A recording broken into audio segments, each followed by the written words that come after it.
Folks, I hope you're okay. I want to introduce you to a scholar called William Mitchell Ramsay. He is a great scholar. He lived from 1851 to 1939. Um, there's no record of him becoming a Christian. However, he was quite an amazing guy because basically German scholarship 150 years ago ruled the whole academic world. And the scholarship basically was saying that the New Testament was produced in the second century, it wasn't produced by the apostles or the companions. They were late pieces of literature, edited, and they weren't didn't have much historical value. Anyhow, Sir William Mitchell Ramsay, who was an eminent archaeologist, um, decided to turn his attention. He was an expert in the Greco-Roman ancient literature and archaeology. Decided to turn his attention to the Book of Acts, and to his amazement, he found that the Book of Acts was very accurate in its historical reliability. So that led William Sir William Mitchell Ramsay, to begin to write a number of books on Paul and Luke and the Book of Acts and Paul's letters. And he didn't become, I don't think he became a Christian. He could have, but we don't have any information on that. However, he was an absolute defender of the accuracy of Luke's writings. Because he wasn't a Christian, he didn't necessarily believe in inerrancy or anything like that, but he is a scholar that wrote a lot of good literature on the Book of Acts and Paul's letters. The reason being, he was so honest. He would just look at things in the historical context. So it's very worth reading his life and also getting hold of his books. I've got his books. I'm beginning to read through his books, so I thought I'd share it with you. So William Ramsay, born 15th March 1851, died 20th of April 1939, was a British archaeologist and New Testament scholar. He was the foremost authority of his day on the history of Asia Minor and a leading scholar in the study of the New Testament. Ramsay was educated in the Tübingen School of Thought, founded by F.C. Bauer, which doubted the reliability of the New Testament. But his extensive archaeological and historical studies convinced him of the New Testament's historical accuracy. From the post of Professor of Classical Art and Architecture at Oxford, he was appointed Regius Professor of Humanity at Aberdeen. Knighted in 1906 to mark his distinguished service to the world of scholarship, Ramsay also gained 3 honorary fellowships from Oxford colleges, 9 honorary doctorates from British, continental, and North American universities, and became an honorary member of almost every association devoted to archaeology and historical research. At the end of his career, he became involved in Christian apologetics, which combined with his argumentative and caustic tendencies, ultimately harmed his reputation among scholars. He died at his home in Bournemouth on the 20th of April, 1939. The issue there is because he wrote these fantastic scholarly books and then he turned his attention in defending Christianity. Again, we don't know whether what how that worked out in his faith. Did he put his faith in Christ as Lord and Savior? We don't know, but he was defending Christianity in apologetics, like the accuracy of Luke, for example. Um, but he had this immense ability as a historian, an archaeologist, to look at things in historical context. And when he did that, he completely smashed this higher critical scholarship of Germany, because he was saying, no, the New Testament is from the first century. Um, Ramsay was born in Glasgow, Scotland, the youngest son of a third generation lawyer. Thomas Ramsay and his wife, Jane Mitchell, daughter of William Mitchell. His father died when he was 6 years old, and the family moved from the city to the family home in the country district near Alloa. The help of his older brother and his maternal uncle, Andrew Mitchell of Alloa, made it possible for him to receive an education at the gymnasium in Old Aberdeen. Other relatives included Mary Ramsay and Agnes Margaret Ramsay, who contributed photographs and illustrations in Ramsay's later work, The Letters to the Seven Churches. Ramsay studied at the University of Aberdeen, where he achieved high distinction. He then won a scholarship to St John's College, Oxford, where he obtained a first class in classical moderations in 1874 and other scholarly acumen. He also studied Sanskrit under the scholar Theodore Benfrey at Göttingen. In 1880, Ramsay received an Oxford studentship of travel and research in Greece. Now, this scholar, this Sanskrit scholar, he also studied Sanskrit under the scholar Theodore Benfrey at Göttingen.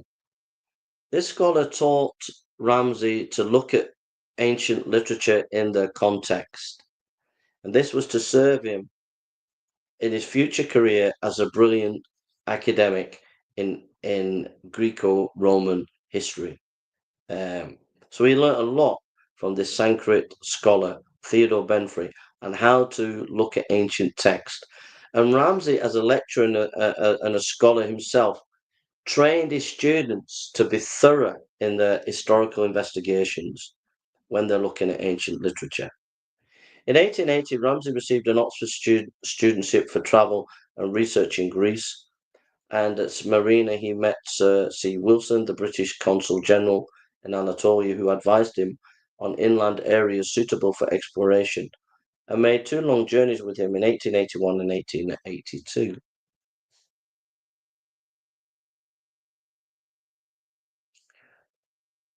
Ramsay travelled widely in Asia Minor, rapidly became the recognised authority on all matters relating to the district associated with St. Paul's missionary journey on Christianity on the Roman Empire. Greece and Turkey remained the focus of Ramsay's research to the remainder of his academic career. In November 1881, he discovered two of the most important Phrygian monuments, the rock tombs of Aslantis, Lionstone, and the Snake Stone, located close to the city centre of Afron. In 1883, he discovered the world's oldest complete piece of music, the Silico Epitaph.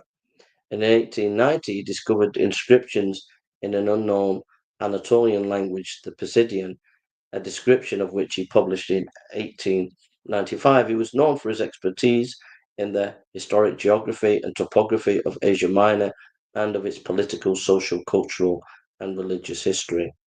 After becoming a Fellow of Exeter College, Oxford, in 1882, from 1885 to 1886, Ramsay held the newly created Lincoln Professor of Classical Archaeology and Art at Oxford and became a Fellow of Lincoln College, Honorary Fellow in 1898.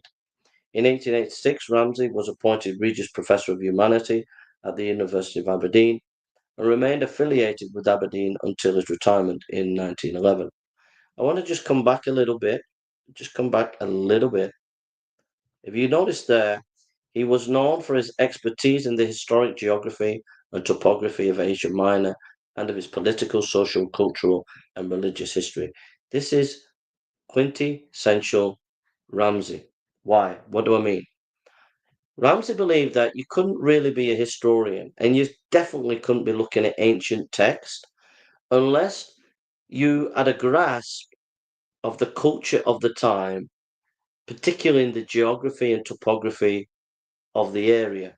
So if you're looking at an ancient document, you need to go to the area where it came from or it's writing about and look at the topography and the way the land is and the archaeological data that you can find before you go into the text so that you've got a background for studying the text. He was very, very strong on this, and he trained his students who became great classical scholars themselves in this methodology. And this gives you the strength and the timelessness of Ramsay's work, because Ramsay's work, when he's writing about Paul or Luke, he's done massive research on the geography and topography of Asia Minor. And so when he's writing about Luke, when he's writing about Paul, he has this vast amount of historical knowledge that he brings to bear, and it gives his writings a richness that and a timelessness that wouldn't be in most books.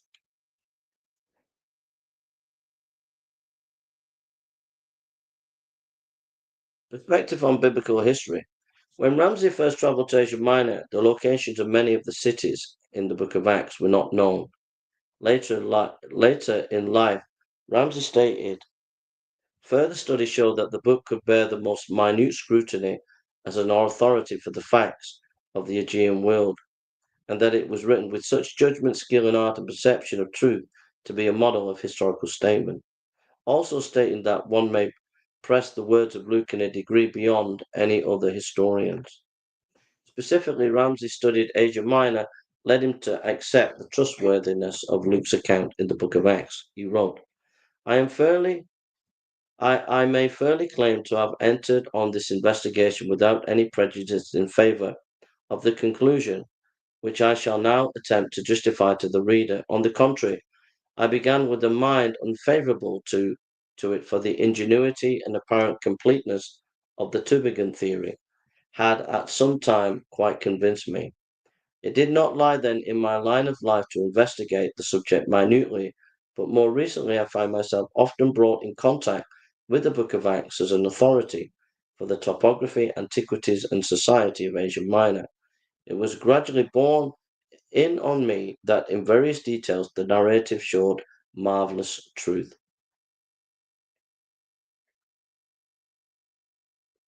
Regarding the authentic authorship of Paul's epistles, Ramsay also concluded that all 13 New Testament letters ostensibly written by Paul were in fact authentic. I mean that's massive. This is a guy who overturned German scholarship that was critical of the Bible. The Tübingen school was very, very critical of Paul's letters, saying they're not of Paul, and the Book of Acts is not historical. And yet Ramsay comes along more objective, steeped in historical and archaeological information, says no, the books are accurate. Luke is accurate. Paul wrote these letters. Massive, massive. So he got honorary degrees. Ramsay is recognized as an important scholar in the archaeology of Asia Minor, as well as the study of the New Testament, mainly from his 19th century work. W. Ward Gascoigne listed three significant contributions of his to biblical studies: his conclusion of the reliability of the accuracy of Luke and Acts, his identification of Galatians with the Christians of Derbe, Lasteria, Iconium, and his emphasis on the historical context of the New Testament. Now, he was persuaded by William Robertson Nicoll to write some apologetic works, which the scholarly world frowned upon, but he did some good work. Ramsay's wife, Agnes, accompanied him in many of his journeys. Lady Ramsay's granddaughter of Andrew Marshall was an author in her own right. Now, here are the works of Ramsay. 1890, The Historical Geography of Asia Minor. The Church in the Roman Empire, AD 170. St. Paul the Traveller, the Roman Citizen. The Cities and Bishoprics of Phrygia, 2 volumes. Recent research in Bible lands, its progress and results. Impressions of Turkey during 12 years wandering. Was Christ born at Bethlehem? The study and the credibility of Luke.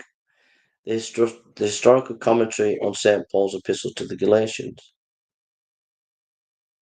The bearing recent discovery on the trustworthiness of the New Testament. The education of Christ. Pictures of the Apostolic Church. Studies in the Book of Acts. The Church in the Roman Empire, 1893. A historical commentary on the epistle to the Corinthians. the letters of the seven churches, Asia and their plan in etc.